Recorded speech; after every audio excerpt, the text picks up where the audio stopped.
Kembali lagi bersama saya Anissa Rizky di mata pelajaran Akuntansi Dasar. Di video kali ini saya akan memberikan sebuah materi dengan judul Mengenal Berbagai Badan Usaha. Mari kita simak video berikut ini. Di pertemuan kali ini, Ibu akan membahas materi dari akuntansi dasar, yaitu mengenal berbagai badan usaha. Pertama, ada badan usaha dan perusahaan.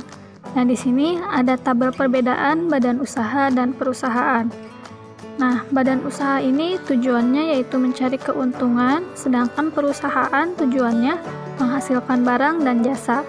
Kemudian, ada fungsi dari badan usaha yaitu sebagai organisasi yang mengurus perusahaan untuk mencari keuntungan.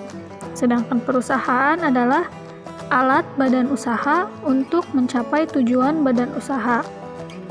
Nah, dari segi bentuknya, badan usaha ini bisa berbentuk PT, SIPI, firma, koperasi, atau perorangan. Sedangkan perusahaan dia berbentuk kantor, pabrik, gudang, bengkel, atau unit produksi lainnya. Selanjutnya, ada jenis-jenis badan usaha. Yang pertama, ada badan usaha berdasarkan jumlah tenaga kerja. Kedua, badan usaha berdasarkan lapangan usaha. Ketiga, badan usaha berdasarkan kepemilikan modal. Keempat, badan usaha berdasarkan bentuk hukum. Badan usaha berdasarkan jumlah tenaga kerja terbagi menjadi 3 bagian. Yang pertama, ada badan usaha skala kecil. Nah, dia dikategorikan sebagai badan usaha berskala kecil jika jumlah tenaga kerja yang dibutuhkan kurang dari 5 orang.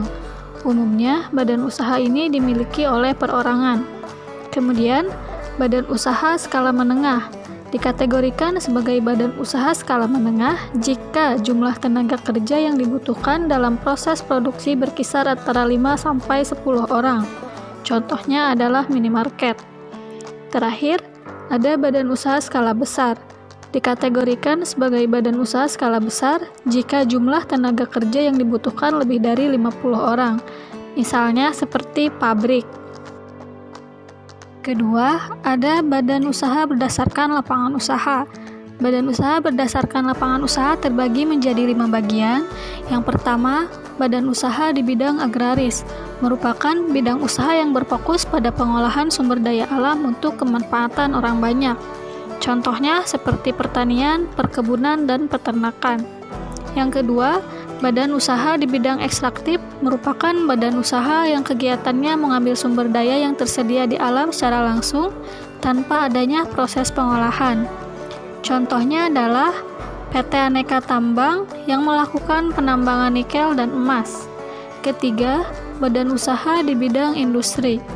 Jika badan usaha ekstraktif hanya mengambil sumber daya dari alam tanpa ada proses pengolahannya, dalam bidang industri terdapat proses pengolahan bahan mentah menjadi barang setengah jadi maupun barang jadi. Contohnya misalnya dari bambu menjadi kursi, kemudian dari tebu menjadi gula. Yang keempat, ada badan usaha di bidang perdagangan. Nah, pasti siswa-siswi sudah mengetahuinya ya. Contohnya misal seperti jual beli barang hasil produksi dari produsen. Yang terakhir, badan usaha di bidang jasa. Badan usaha yang kegiatannya memberikan pelayanan kepada konsumen. Contohnya misalnya seperti bidan, ya. Atau misalnya seperti bengkel, puskesmas, rumah sakit. Nah, seperti itu. Ketiga, ada badan usaha berdasarkan kepemilikan modal. Badan usaha berdasarkan kepemilikan modal terbagi menjadi 4 bagian. Yang pertama, ada badan usaha milik negara atau BUMN. BUMN merupakan suatu unit usaha yang sebagian besar modalnya dari kekayaan negara yang dipisahkan. BUMN sebagai salah satu sumber penerimaan keuangan negara yang nilainya cukup besar. Kedua, badan usaha milik daerah atau BUMD. BUMD merupakan badan usaha yang didirikan dan dimiliki oleh daerah yang permodalannya berdasarkan dari pendapatan pemerintah daerah yang disisihkan. Ketiga, badan usaha milik swasta atau BUMS. BUMS merupakan badan usaha yang didirikan dan dimodali oleh seseorang atau sekelompok orang dan tidak ada hubungannya sama sekali dengan kekayaan negara. Terakhir, badan usaha campuran. Badan usaha campuran merupakan badan usaha yang permodalannya sebagian dimiliki pemerintah, sebagian dimiliki swasta.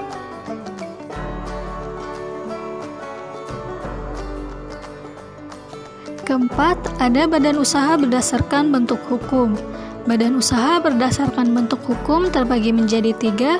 Yang pertama ada badan usaha milik negara atau BUMN. BUMN menjadi salah satu pilar penting dalam pembangunan perekonomian Indonesia. Peraturan mengenai BUMN tercantum dalam Undang-Undang Nomor 19 Tahun 2003. Kemudian, ada badan usaha milik swasta atau BUMS.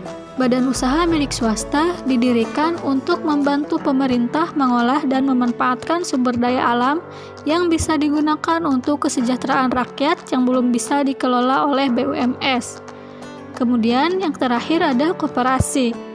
Menurut Undang-Undang Koperasi Nomor 25 Tahun 1992, koperasi adalah badan usaha yang beranggotakan orang-orang atau badan hukum koperasi dengan melandaskan kegiatannya berdasarkan prinsip koperasi sekaligus sebagai gerakan ekonomi rakyat yang berdasar atas asas kekeluargaan. Terakhir ada bentuk-bentuk badan usaha. Bentuk-bentuk badan usaha ini terbagi menjadi 6 bagian. Yang pertama ada perusahaan perseorangan, kedua ada firma, ketiga persekutuan komanditer atau CV, keempat perseroan terbatas atau PT, kelima yayasan, dan terakhir koperasi. Sekian materi pembelajaran kali ini. Nantikan materi selanjutnya hanya di channel Doa Mansa TV. Wassalamualaikum warahmatullahi wabarakatuh.